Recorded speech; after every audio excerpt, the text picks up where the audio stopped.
Hi guys, and welcome to vlog number 3, Skills versus Capacities. And in this video I'll be looking at a medicine ball side throw for tennis players.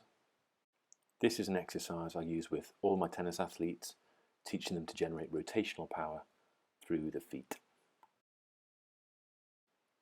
And my first athlete is lacking in the power department after coming off a long-term injury. So this first athlete, she has nice rotation through the hip, she's using that back foot well, but her limiting issue at the moment is she just cannot produce enough power.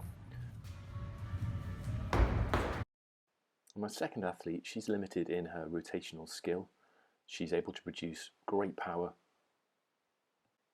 Now her main issues are a lack of hip rotation and always overleans on her shot, so she's got that forward trunk flexion which she doesn't resist enough, and this limits her recovery after playing a good shot. So as an example here, I've got Maria Sharapova going through some medicine ball drills, and I want to highlight here the fact that she's got her long step and she's transferring the weight from the back foot to the forefoot. She's got differentiated trunk rotation, so her hips are moving to produce that power before her upper body. And the key point is she's got a nice upright posture, so she's able to resist that trunk flexion throughout. So because of that great balance and the upright posture, her recovery after the medicine ball drill is excellent. She's always ready for the next movement.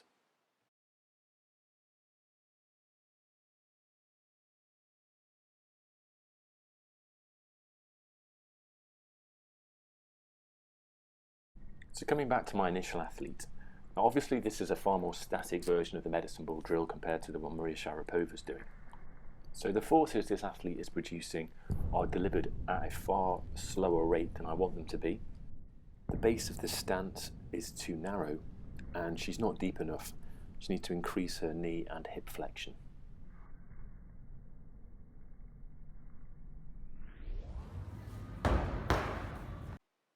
However, here what we can see is the athlete has got nice tall posture, so she is well balanced. She has rotated through the hips well. However, that front leg is lacking the flexion in the front knee.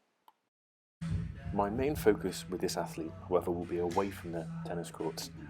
It's going to be to increase force production. With that, I'll be using some hex deadlifts.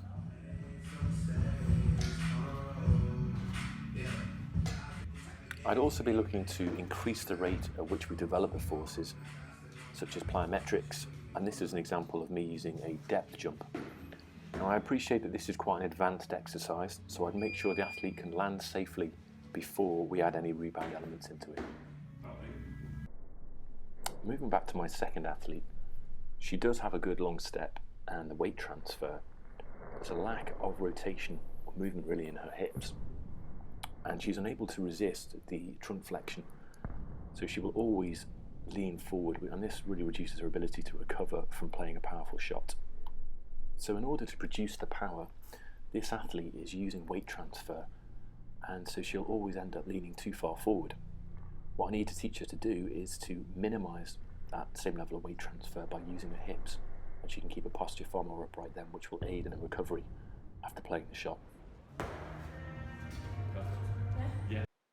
So here we have a lack of differentiated trunk rotation.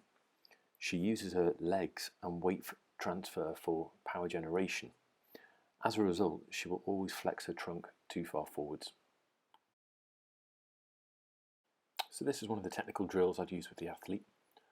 We have them nice and close to the wall. Now this will discourage any forward trunk lean and keep them nice and upright. And the feet are kept nice and still and in contact with the floor. This is to encourage the use of the hips to help generate that rotational power. And finally, the lack of step limits the weight transfer and keeps the posture upright. So to finish, I'd be looking at encouraging the athletes to have that long step, that there is some weight transfer there, but they are using their hips to generate that rotational power.